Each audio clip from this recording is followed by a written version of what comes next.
You are about to embark on a 14-day raw foods diet. Good for you. You might be having a little bit of anxiety if you haven't done raw foods before, and I want to make sure that we get rid of that right off the bat. So let's go ahead and get really clear on exactly why the raw food diet is so beneficial for your body.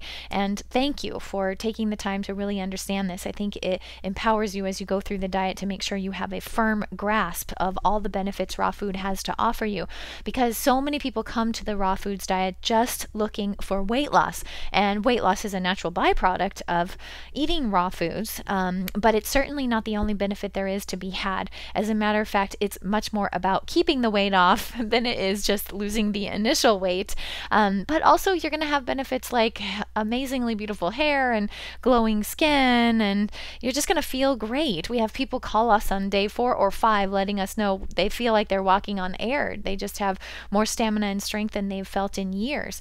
But ultimately, our point of this 14-day raw foods cleanse is to empower you. We want to make sure that these recipes are easy for you to follow and easy to understand, so that when this cleanse is done, you'll be able to create an easy to follow cooking routine that works for you with your lifestyle. Because ultimately, our goal here is to help you develop healthy habits that last your entire lifetime, not just this 14-day cleanse. So let's jump right in and make sure you understand why raw cuisine. What's so great about eating this way? Well, there's 3 points I'd like to cover with you. The first is enzymes, and the second is alkalization, and the third is energy. Now, there are global and environmental reasons for eating raw food too. Obviously, eating locally grown organic food has very strong and beneficial environmental impact, but we're not going to cover that. I just really want you to understand for your body what the benefits are. So let's just jump right into enzymes.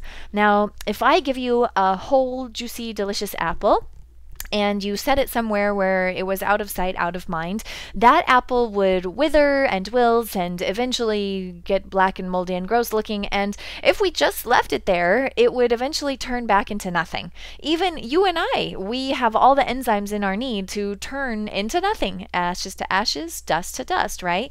So when we consume raw foods, instead of the normal process of eating eating cooked foods, we bring these cooked foods into our body. Then enzymes, which are just catalysts, enzymes make other processes in the body possible, right? So if we bring in cooked food, the body's enzymes have to stop what they're doing, which I like what they're normally doing. They're keeping me looking good and feeling good, and they're regenerating tissue. They're just amazingly busy little enzymes in my body. I like them to stay on task, right?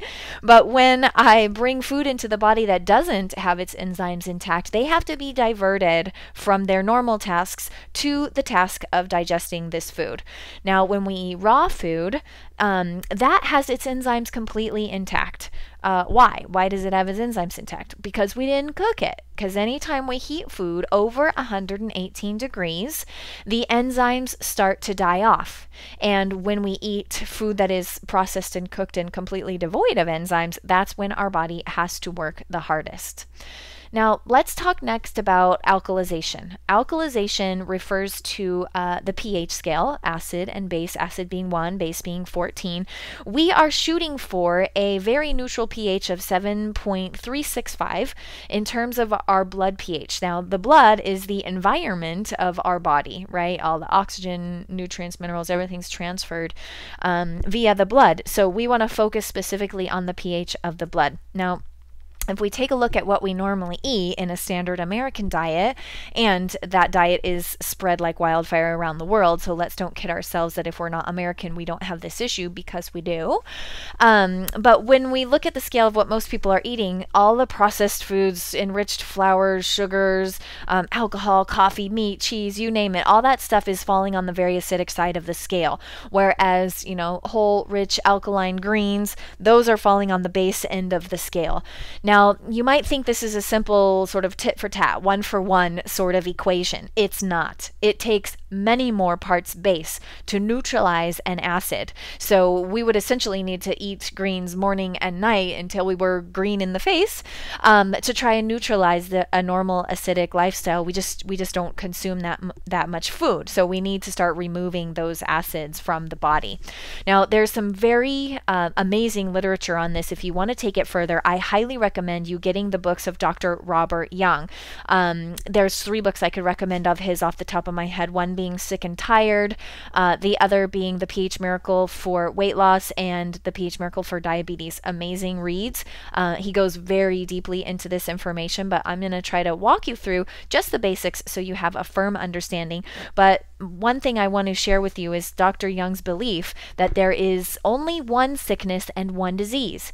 And he believes that that is the over-acidification of the body due to an inverted way of living, eating, and thinking. And of course, we are primarily focused on eating, but that is a whole body item, right? We can't take that out of the equation. So the way that we live and how even how we eat and how we look starts to affect the way that we're thinking. So let's take a look a little closer at this and see if we can understand what's going on here. How do we get so acidic?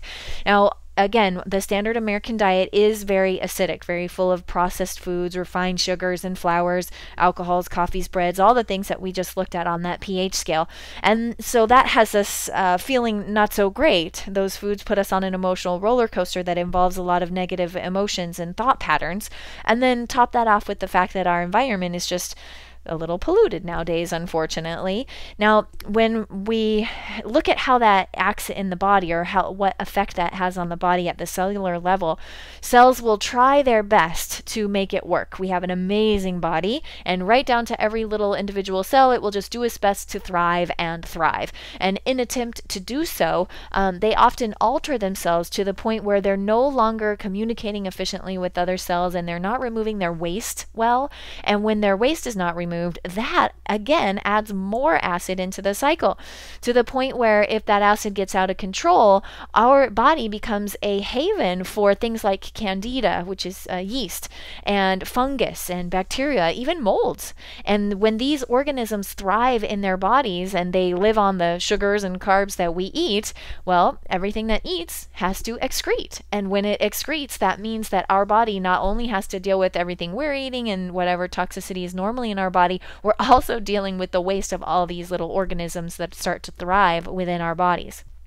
So that eventually will bring us to a point where we will start to be symptomatic and feel lousy and look lousy. And when we start to feel and look that way, of course, that affects our thought patterns, and we start, having a little depression or anxiety or just not feeling. And again, that compounds and compounds and compounds and just keeps adding to this downward spiral. Now, we want to break that cycle by alkalizing. But before we move on, I want to make sure that you understand and just give you a little visual cue here on the cellular impact that we were talking about. Now, if we were to look at healthy, organized blood cells under a microscope, they have this beautiful, round, perfect shape like a little ball, and they have this beautiful glowing white light emitting from them, and they're all perfectly round, and they have this little energy field around them that just looks perfect and glowing, right? Now, that energy field allows them to motate through the body very easily and very well. It allows them to communicate with other cells, and it allows them to remove their waste efficiently. That's really the way that they should look, like these perfect little glowing balls. But as you can see, when they are in an environment that is acidic, they just start to go haywire. They're not perfect circles anymore, and that starts to affect their mobility through the body. It certainly affects the way that they communicate, and as we discussed, it affects the efficiency of their waste being removed. And that again gets worse and worse and worse as we become more acidic. And again, let's look at how that can manifest. So those are what the cells are looking like. What does it look like in the mirror? How do I feel?